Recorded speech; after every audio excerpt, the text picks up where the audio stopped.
Imagine the situation. You have been complaining for many years that your life has reached a dead end, but in fact, it only takes 48 hours to change everything. Yes, 2 days. It sounds crazy. Don T, you agree, but here's the truth. You've been told that transformation requires months of hard work, the help of a magical life coach, or endless reading of self-development books. It's all a lie. You don't need any more information.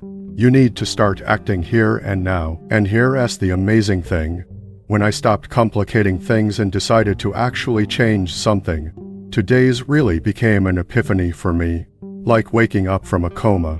The life you dream of is not unattainable.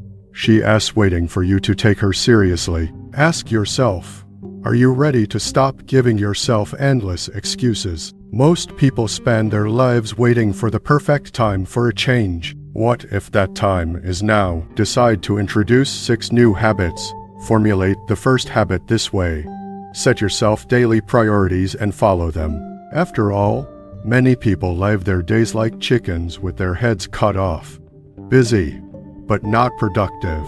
You start the morning by checking your phone, answering messages, and then the day passes through your fingers. In the evening, you're exhausted and nothing changes. Previously, for example, I used to start the day by checking my mail, which created the illusion of productivity. But when I looked back, I understood.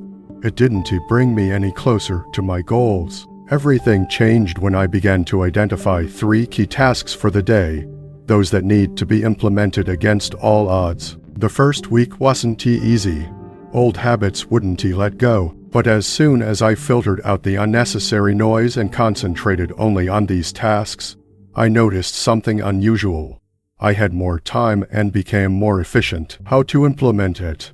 Every morning or the evening before, solve the 3 main tasks for the day. These are not tasks that can be done if you have time. These are the ones that will make your day a success. Start with the most important thing. Do not check your phone.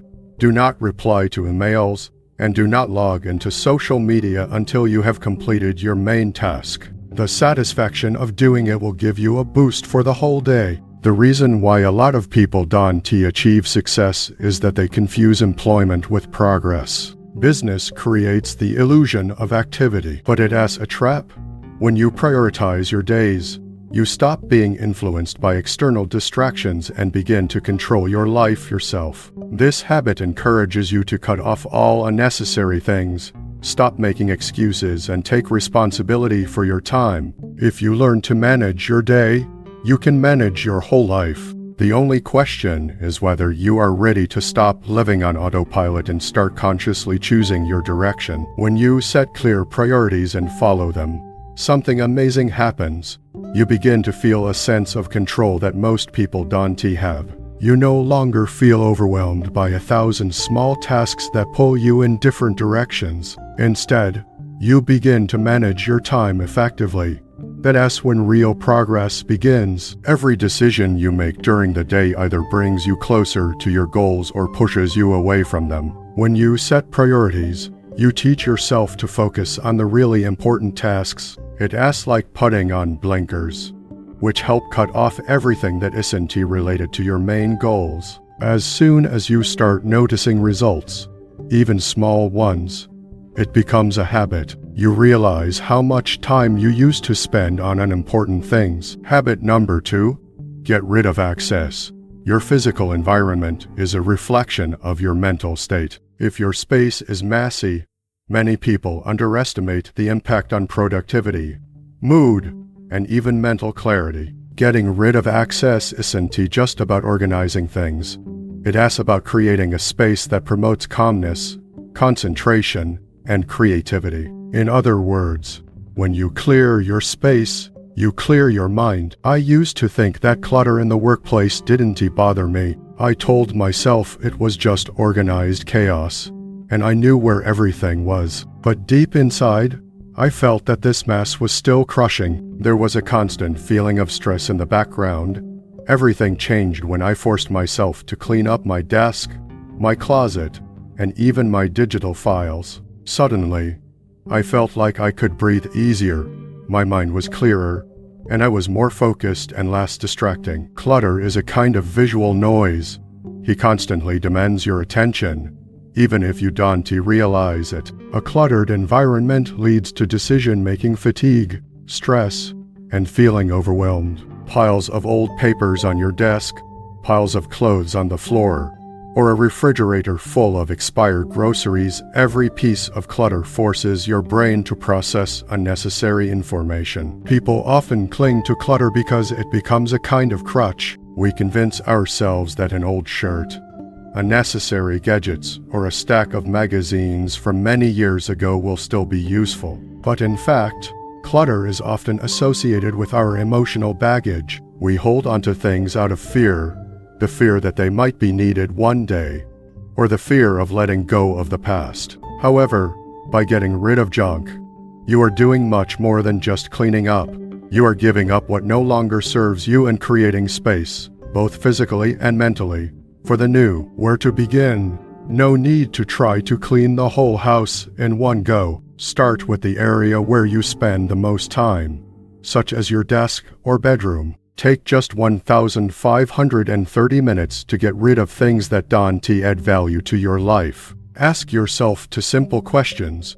Do I use this regularly? And does it make me happy? If the answer is no, then it's time to say goodbye to it. Don't just hide things in drawers or cupboards. Really get rid of them.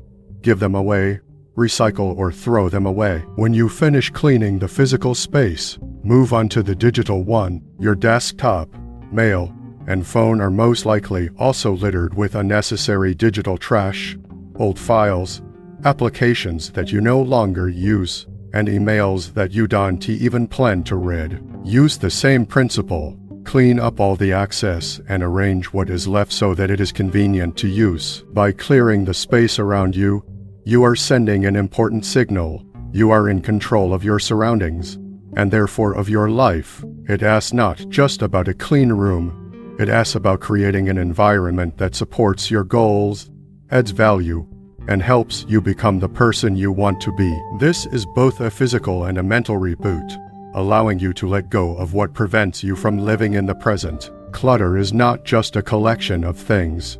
It is often associated with our attachment to the past or fear of the future. Putting things in order means learning to let go of what you no longer need and making room for what is really important. This habit may seem insignificant, but its impact is huge. The less unnecessary there is around you, the clearer your mind becomes. And with a clear mind, it will be easier for you to focus, create, and move forward with intent and awareness. Habit number 3, keep a morning journal. There is something amazing about practicing morning notes. It asks like letting your brain release all the excess and put your thoughts in order. A diary in the morning is not about perfect wording or beautiful presentation. It asks just a way to throw out everything that is spinning in your head and put everything in its place. It asks as simple as asking yourself, what am I thinking?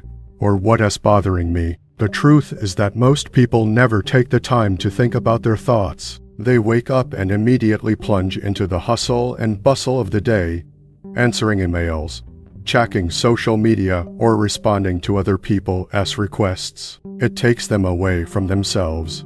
Keeping a diary allows you to start the day on your own terms with clarity, intent, and concentration. From my personal experience, for a long time I did not see the point in keeping a diary. I considered it something intended for those who are prone to excessive reflection, or for deep-thinking people, and I just didn't have time for it. But at some point, I realized that I was constantly reacting to other people's problems, stress, and opinions. I didn't control my thoughts or emotions. One morning, I decided to try to keep a diary and started writing down everything that came to mind. At first it seemed pointless, but after a few minutes I noticed an amazing phenomenon.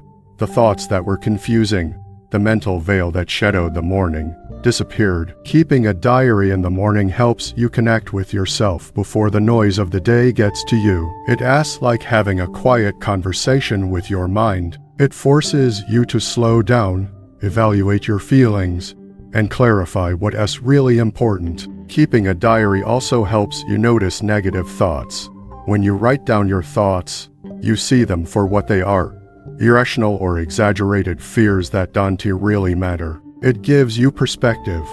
Instead of letting emotions rule you all day, you can deal with them in the morning in a controlled environment. Another advantage of keeping a diary is the ability to set the tone for the day. You can use it to set goals, affirmations, or express gratitude, even before you plunge into everyday activities. How to apply it?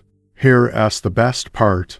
There is no right or wrong way to keep a diary. These can be lists, sentences, random thoughts, or even drawings, anything that helps you get thoughts out of your head and onto paper. Some days you'll have a lot to say, other days you'll only have a few lines. Both are normal. Start by doing this for 510 minutes every morning. Grab a notepad or use the note-taking app on your phone and just start writing. You can start by asking yourself simple questions. How do I feel today? What bothers me? What are my main goals for the day? What am I grateful for? The main thing is to start writing down your thoughts without unnecessary reflection. Just write without trying to analyze too much. Over time, you will begin to notice recurring thoughts and see how to better understand yourself. But here's the thing. You can change your life until you come face to face with yourself. Keeping a diary every morning is a powerful tool for doing this. This is a chance to clear your mind, understand yourself better, and start the day with clear intentions. A diary is not about writing perfect notes or making your life more dramatic than it already is. It's about being honest with yourself, and it's on that honesty that real change is built. If you want to control your emotions and stop just reacting to life, but start living it, start keeping a diary. After all, the most important conversation you'll ever have is with yourself. End of the first part. Tomorrow I will tell you about the remaining 3 habits. Please like and subscribe so as not to miss.